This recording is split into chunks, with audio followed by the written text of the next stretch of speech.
Hello, viewers. It's me again, Retro Schmo. Do you remember? I do. I could be crowned the king of useless knowledge here, and that Olive Garden three-part video might have been too boring for most of you, and maybe not though. Three.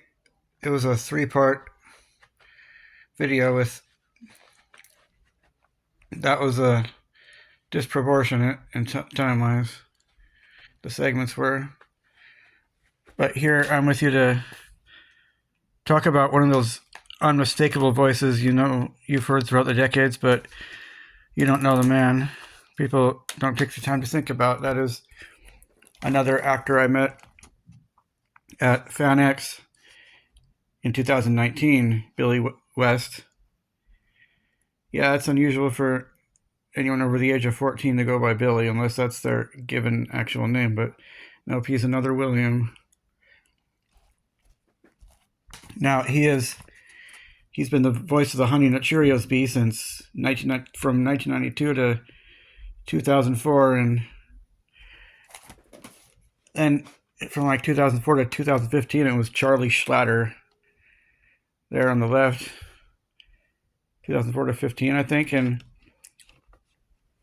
it's a small world here. I like to make odd connections, but there I also met Kiefer Sutherland, and I didn't say much to him. I said, I saw you in The Three Musketeers and Bright Lights, Big City. That was a kind of a slice of life non-comedy with Michael J. Fox, where he was struggling with drugs and drug and alcohol binge in the big city, and he ultimately overcomes it.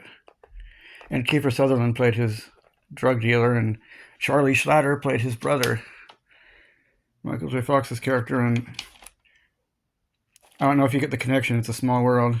He was in that movie with Kiefer Sutherland, and he later took over as the voice of the Honey Nut Cheerios bee from Billy West, who was sitting right across the hall from him.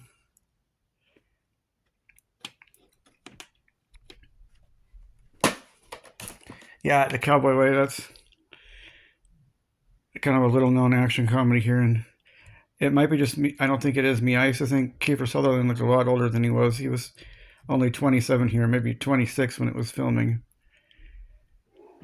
And as I always thought, if you don't look at it closely enough, it could look like Alan Jackson. And with it, he kind of looks like an old acquaintance I had in school named Andrew Brown. But yeah, I talked to him. That's like all I said. And he said, nice to meet you. You had to buy his CD to be able to talk to him. And I bought one he had released where he decided to go country. I get sidetracked a lot, I know.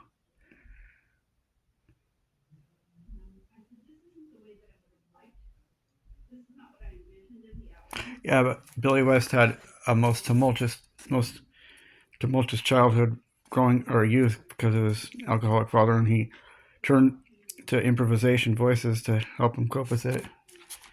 Kind of like Walt Disney in drawing Mickey.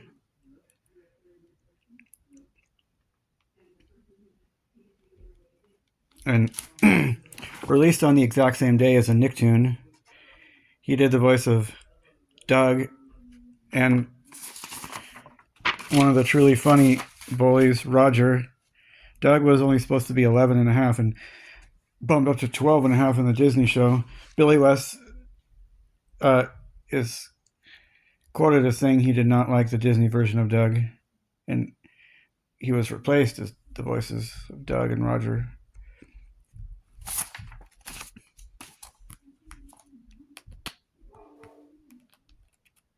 And I remember watching Ren and Stimpy late at night when I was about 15, and it was probably the reruns on Spike TV. Ren and Stimpy isn't a Nickelodeon original, but it's often thought of as in the same ilk as those cartoons for older kids and adults, like Beavis and Butthead. And he was like, I'm Billy West, and you're watching Ren and Stimpy.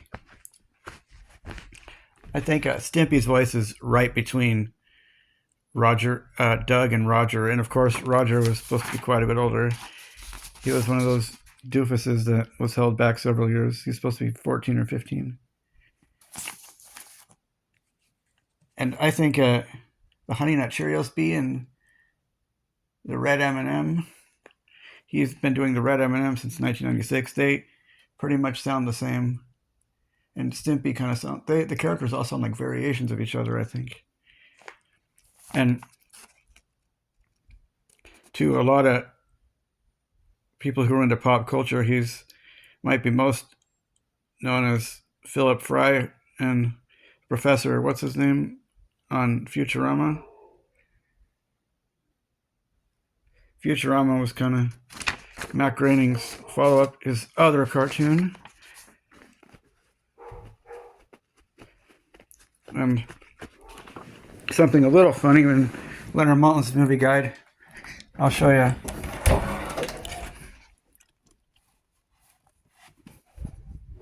I don't know if it's in this one or not, or if it's in the old Family Field Guide I haven't seen in 17 years. Space Jam, Space Jam, Space Jam. Cast. Yep, here we go. Wait a minute, it's kind of blurry here. It says Bugs Bunny, Michael Jordan. It almost makes you think that it really was Bugs Bunny in that movie, but I knew somebody did the voice, and it was Billy West. He did the voice of Bugs Bunny and Elmer Fudd in the movie. That makes sense. And what do I got next? And you know, the actual definition of a Nickelodeon is a jukebox originally coin operated by the insertion of a nickel coin. The etymology makes sense. And nickel and ode is like a composition of art of some sort. It can be a song. Nickelodeon. And I correct myself from an earlier video. It was not Jim Jenkins who did the voice of Mosquito Valentine. It was Fred Newman, who also did the voice of. He did other voices in the show. I don't know if it was. Yeah, it was Doug's dad too, I believe, and some others. Boy, Doug, that Soylent Green movie really gave me the willies.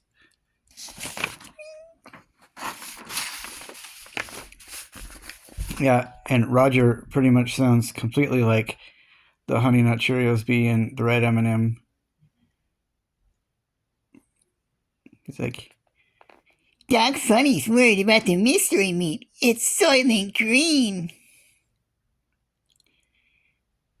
I made those lines up, but they would have been funny if they were in the movie Doug. Funny thinks he caught a nematode.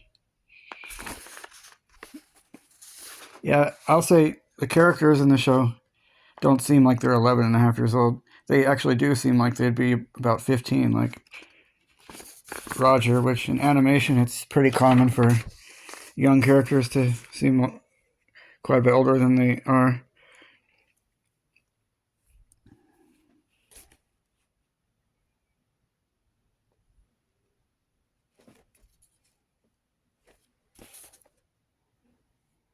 And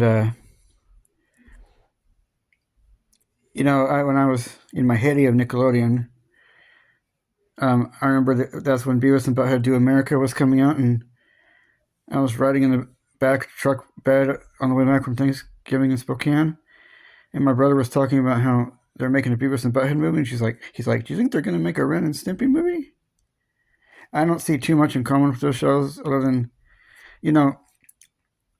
Stimpy has got Beavis was the more passive character, but also the more hyper character, and Butthead was the more dominant character and the more calm one. Stimpy is, really stupid, but really gentle and cheerful. And Ren was just irascible and psychotic.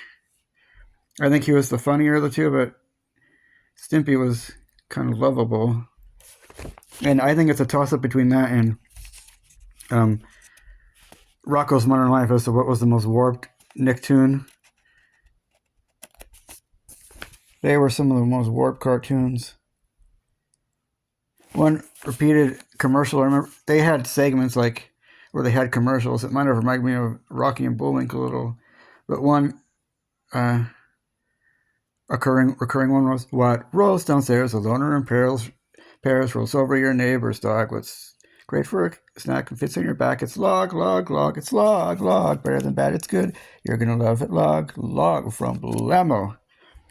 And something really curious about the Ren and Stimpy shows, the final, not just the final episode, the final segment of the final episode premiered on MTV while the rest premiered on Nickelodeon.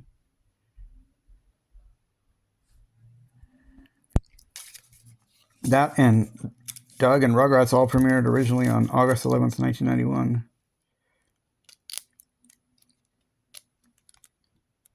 He did a lot of voices. I'm not sure if he did any serious voices like Charlie Adler, and maybe most of the voice actors do some serious voices.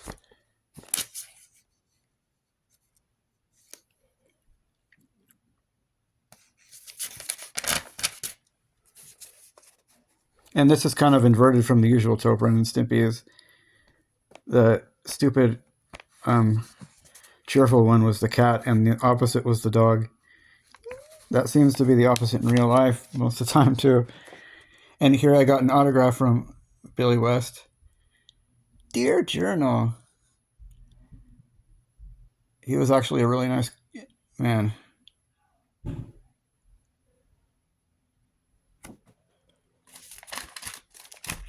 He was born in Detroit.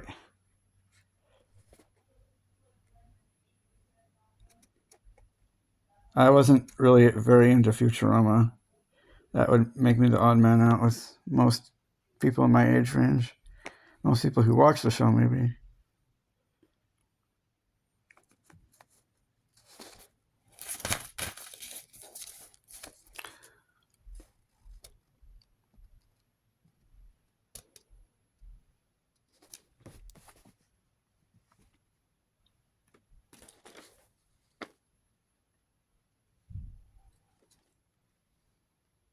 Do do do do do do do.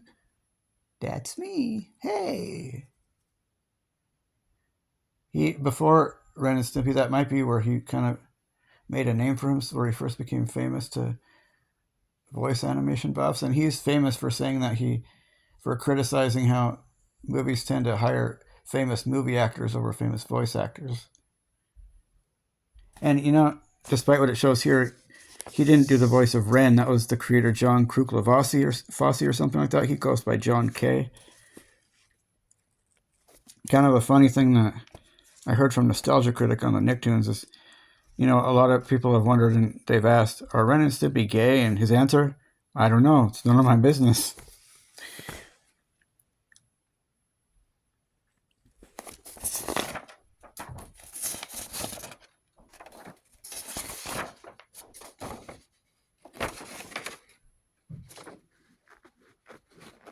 Yeah, you should look this guy up. Maybe reach out and see if he's going to appear in your area.